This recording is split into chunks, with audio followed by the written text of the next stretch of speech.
Chris Gardner nasceu em 1954, na cidade de Milwaukee, no estado de Wisconsin, Estados Unidos.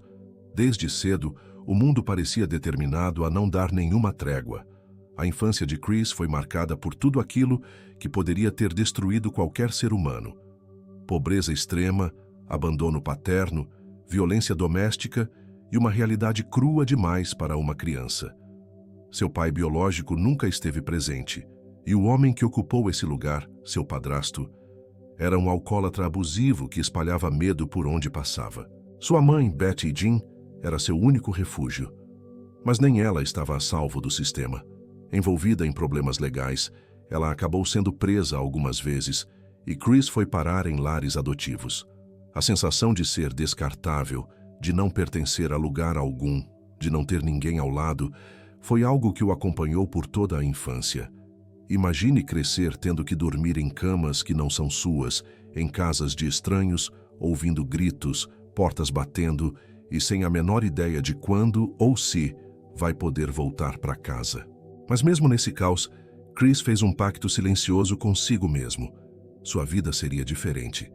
Ele não sabia como, nem quando, mas sabia que não repetiria a história, que de alguma forma ele mudaria o roteiro. Depois do ensino médio, Chris ingressou na Marinha dos Estados Unidos. Foi lá que ele encontrou disciplina, rotina e um senso de pertencimento que nunca tivera. Trabalhou como técnico médico e essa experiência despertou nele um verdadeiro interesse pela medicina. Ele se via talvez vestindo um jaleco, ajudando pessoas, mudando vidas. Quando deixou a Marinha, mudou-se para São Francisco com o plano de seguir carreira na área da saúde. Mas sonhos exigem estrutura e a vida real é impiedosa com quem não tem rede de apoio. Logo vieram os boletos, a pressão, as responsabilidades.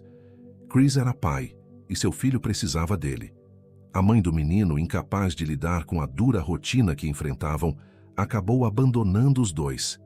Chris ficou sozinho, sem dinheiro, sem emprego fixo, com um bebê nos braços e uma cidade inteira parecendo gritar que ele não conseguiria. E foi exatamente nesse momento, no fundo do poço, que o acaso, ou talvez o destino, se apresentou. Chris estava na rua com a mente atolada em preocupações quando viu algo que chamou sua atenção. Uma Ferrari vermelha, brilhante, imponente, poderosa. Daquela máquina saiu um homem elegante, confiante. Chris, sem pensar duas vezes, perguntou: "O que você faz?" O homem respondeu: "Sou corretor da bolsa." A resposta para muitos seria apenas isso, uma profissão. Para Chris foi uma revelação. Naquele momento, ele não viu apenas um carro bonito. Ele viu uma chance, viu liberdade, viu uma porta. E ele decidiu que faria de tudo para atravessar essa porta. O nome do homem era Bob Bridges. E foi ele quem apresentou a Chris os primeiros conceitos do mercado financeiro. Explicou como funcionava, indicou caminhos, fez algumas conexões. Chris, mesmo sem diploma, sem contatos, sem dinheiro, decidiu que se tornaria corretor. Mas se ilude quem acha que isso seria fácil. Ele começou a bater de porta em porta. Levava seu currículo para todas as corretoras da cidade. Em muitos lugares sequer era atendido. Em outros, ouviu risos, deboches, negativas. Mas ele insistia. Um não nunca foi suficiente para pará-lo. Até que finalmente surgiu uma oportunidade. Um estágio na Dean Witter. Mas havia um detalhe importante. O estágio era não remunerado.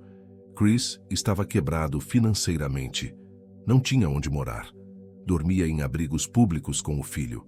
Em algumas noites não encontrava vaga e acabava passando a madrugada escondido no banheiro da estação de metrô, segurando a porta com o pé para que ninguém entrasse. Você consegue imaginar o que é isso? Dormir sentado, no frio, com um bebê nos braços, em um banheiro fedido, sem travesseiro, sem cama, com medo constante de ser expulso ou agredido. E mesmo assim, no dia seguinte, ele estava de pé, de terno, pronto para mais um dia. Enquanto os colegas de estágio estudavam à noite, Chris procurava leite e fralda. Enquanto outros descansavam em casa, ele fazia fila em abrigos. Enquanto os demais chegavam com café na mão e cabelo arrumado, ele escondia o cansaço por trás de um sorriso discreto. E mesmo assim, nunca se atrasou, nunca faltou, nunca reclamou. Ele se tornou o estagiário que mais fazia ligações por dia. Decorava scripts, memorizava argumentos, estudava todos os relatórios possíveis. Sabia que sua única arma era a dedicação, que não poderia perder tempo com autocomiseração. Como ele mesmo disse uma vez, se você quer algo, vá atrás, ponto. E ele foi. Com tudo, com alma, com fome, com dor, mas com foco. O estágio era competitivo. Apenas um seria contratado no fim do processo. Um, entre dezenas. Todos com mais preparo, mais estrutura, mais conforto, mas nenhum com mais fome, nenhum com mais motivo, nenhum com mais cicatrizes. E foi isso que fez a diferença. Quando a Dean Witter anunciou o nome do novo contratado, todos se calaram. Era ele, Chris Gardner, o homem que chegou mais longe com menos recursos, o homem que não apenas sobreviveu, mas superou. A partir daí, sua ascensão foi rápida. Entrou de vez no mercado financeiro. Aprendeu tudo o que podia. Cresceu, ganhou espaço, criou conexões, fez história. Depois de alguns anos, foi contratado pela Bear Stearns e, em 1987, deu um novo passo. Fundou sua própria empresa, a Gardner Rich & Co. A sede era modesta, uma salinha pequena, móveis baratos, um telefone velho. Mas ali nascia um império.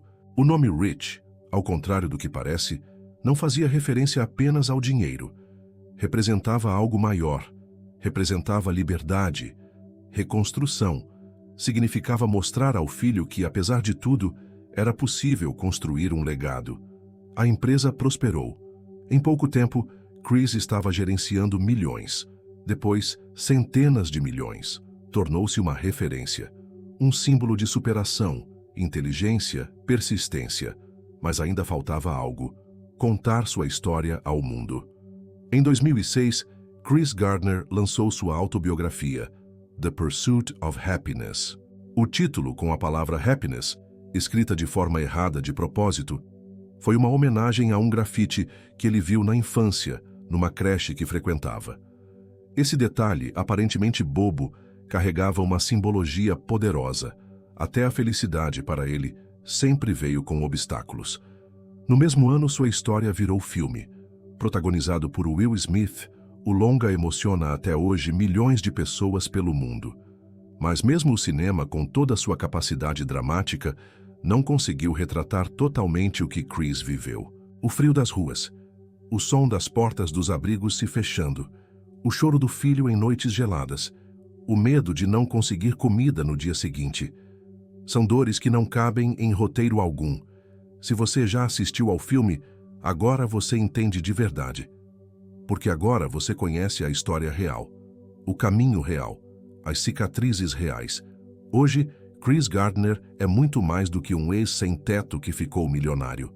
Ele é mentor, investidor, palestrante e, acima de tudo, filantropo.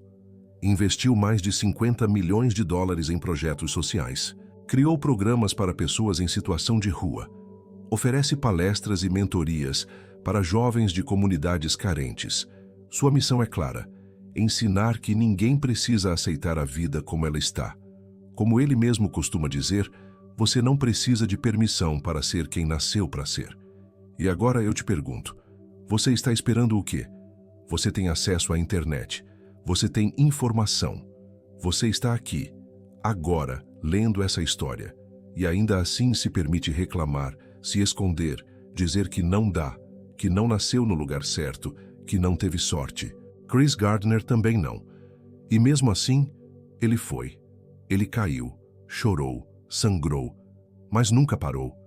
A diferença entre ele e milhares de outras pessoas, ele decidiu não viver de desculpas. Ele decidiu não aceitar o que o mundo queria que ele fosse. E você? Vai continuar aceitando as limitações impostas pelos outros? Vai continuar esperando o momento perfeito? Ou vai levantar com medo mesmo e começar a escrever a sua própria história? Faz o seguinte: se essa história mexeu com você, curte esse vídeo agora. Se inscreve no canal Milionários Invisíveis. E compartilha com alguém que precisa de um empurrão. E se você sentiu que essa história foi um recado direto para a sua vida, comenta aqui embaixo. Minha origem não define meu destino. Porque essa frase, meu amigo, não é só um comentário, é um ponto final nas desculpas e o ponto de partida da sua virada.